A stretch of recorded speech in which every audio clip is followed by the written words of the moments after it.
according to the first Hermetic principle, the all is mind. The universe is mental. There exists no reality outside of consciousness. What you call the external world is but a projection of the inner, a vast dream held together by vibration, perception, and memory. If that's true, then what lies hidden within us is no less mysterious than the stars. Among these mysteries, one force appears again and again across traditions, mythologies, and esoteric teachings, the coiled serpent at the base of the spine, Kundalini. In Sanskrit, Kundalini means that which is coiled, and it is said to rest like a sleeping serpent at the base of the spine, in the energy center known as Muladhara chakra. But this isn't just a poetic metaphor. It points to something very real, a primordial current, a latent life force waiting to rise. Many ancient paths from yoga to Hermeticism speak of this sacred energy, not as fantasy, but as an inner, evolutionary power. The seed within the soil does not know it will become a tree, yet the potential is always there. And just like that, Kundalini waits the spiritual sap of our being dormant, but alive, curled in silence, until it is stirred. In many ways, you are that seed, buried in layers of conditioning habits and inherited fears. And yet, somewhere deep within a pulse of ancient energy, throbs silent patient.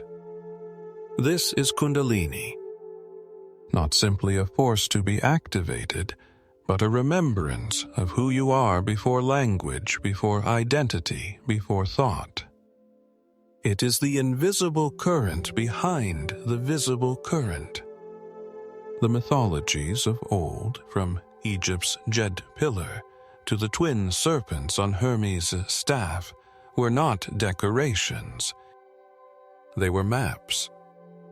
Maps of the subtle body, of energy systems encoded into spiritual anatomy, passed down in symbols and allegories. According to the Kybalion, nothing rests. Everything moves. Everything vibrates. This is the principle of vibration, and Kundalini, too, is vibration.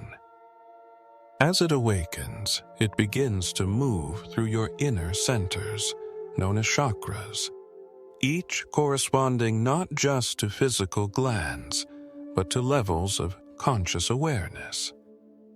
Imagine each chakra as a musical note. Dormant, they are silent.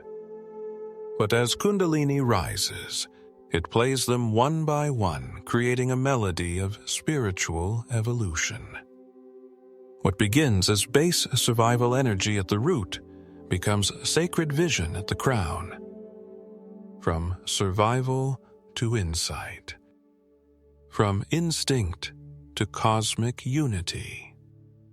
That is the upward journey. This upward journey is not a straight line, it is a spiral. A dance between clarity and confusion, light and shadow. As Kundalini ascends, she must pass through 7 gates, and each one reveals a hidden truth. These are not merely energetic centers, but tests of soul. At the sacral, we meet desire. At the solar plexus, power. At the heart, love and grief. At the throat, truth. Each chakra reflects a layer of our being, emotional, mental, spiritual, and Kundalini illuminates them all, whether we are ready or not. In many myths, this path mirrors what Joseph Campbell called the hero's journey. The call to adventure. The descent into darkness.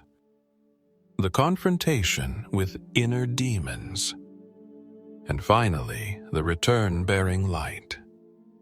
In the Hermetic tradition, this is the alchemical process of solve et coagula, to dissolve what is false and reintegrate what is true. Awakening. Kundalini is not about becoming superhuman. It is about becoming fully, terrifyingly, radiantly human. Imagine a person lost in consumption, addicted to distractions, emotionally numb, spiritually empty. One day, something shifts. Perhaps through breath or trauma or meditation, they feel an unknown stirring. Strange dreams begin.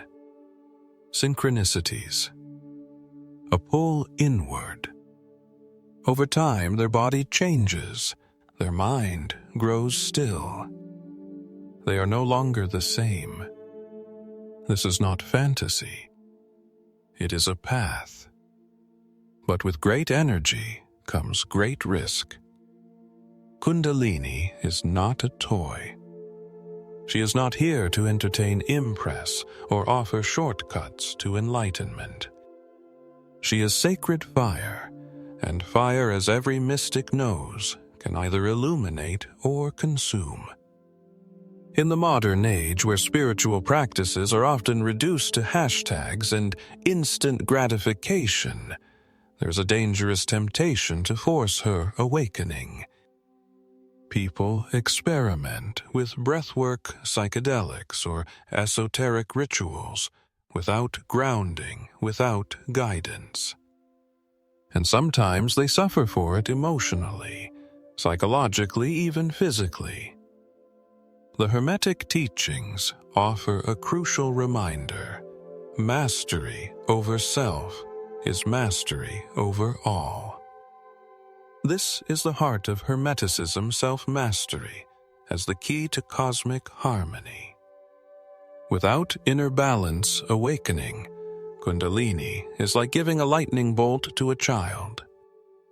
It requires preparation, humility, discipline. You cannot force a flower to bloom. You nurture the conditions and let nature unfold. So, let this be clear: Kundalini is not to be worshipped, but understood. Not controlled, but respected.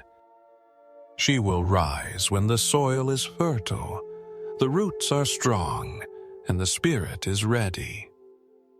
Until then, she sleeps not as punishment, but as mercy. Throughout the ages, this mysterious force has taken many names and forms, but her symbols remain strikingly consistent. In the East, she is Shakti, the divine feminine, coiled at the base of the spine. In the West, she hides in plain sight the twin serpents entwined around the caduceus of Hermes, messenger of the gods. This staff, often mistaken as a symbol of medicine, is far older, a hermetic key to understanding inner alchemy. The serpents represent dual currents of energy, Ida and Pingala, lunar and solar, passive and active, weaving their way up the central channel known as Sushumna, just as the DNA strands spiral through the body's cells. Yes, DNA. Even in the language of modern biology, the sacred geometry reappears. What ancient mystics perceived through meditative vision science now glimpses in helixes and vibrations. This is not coincidence. It is correspondence, another Hermetic principle. As above, so below. As within, so without. Kundalini isn't Eastern or Western. She is universal. From the Egyptian Djed pillar to the tree of life in Kabbalah, from Greek mysteries to tantric maps, all speak of the same inner architecture clothed in different myths, but rooted in the same truth. So why, then, must every spiritual seeker, every true student of the inner path understand Kundalini? Because she is not just a force to be studied. She is the process itself, the map and the movement, the unfolding of consciousness from fragmentation to wholeness. While religions may differ, while philosophies offer varied metaphors, the essence of spiritual evolution is astonishingly similar across traditions. In Buddhism, it is the rising of awareness through mindfulness. In Taoism, it is the cultivation of qi through internal alchemy. In Hermeticism, it is the ascent of the soul through planes of vibration and mind. And in each case, there is a shift from the personal to the transpersonal, from self to self, from the ego's prison to the cosmos's embrace. Kundalini is the name some give to this shift, a metamorphosis from survival to presence, from chaos to clarity. She is not a destination, but a movement of remembering. And once awakened, nothing remains the same. Old desires fall away. False identities crumble. And a new luminous center begins to guide one's life. The journey is not easy. It demands everything. But in return, it gives something priceless, the experience of knowing that the divine is not out there. It has always been within you. So we arrive at the heart of the matter. Kundalini is not a concept to believe in, but a reality to embody. Her ascent is the journey of all spiritual traditions told in one silent language, the movement from ignorance to gnosis, from division to unity. She is the whisper in your bones that you are more than your story, more than your past, your name, your fears. You are the unfolding intelligence of the cosmos, curled gently at the base of your spine, waiting for the signal to rise. And when she does not by force but through readiness, you begin to see with different eyes. Life becomes layered with meaning. Every breath becomes a prayer. Every moment a mirror. You feel more alive, more aware, and yet more empty, not in a hollow way, but in the way the sky is empty to hold the stars. You are no longer reaching for enlightenment. You have become the path itself. So I ask you now, have you ever felt that stirring inside? That quiet inner pulse, rising like a tide, asking for your attention? If so, share your story below. Let others know they are not alone on this path. And if you want to go deeper into the practices, the precautions, the real methods for working with Kundalini, don't miss Part 2. You can also download the free Hermetic guide I've created, linking the 7 Hermetic principles to Kundalini awakening. It's in the description. The journey begins, not in the sky, but in the spine.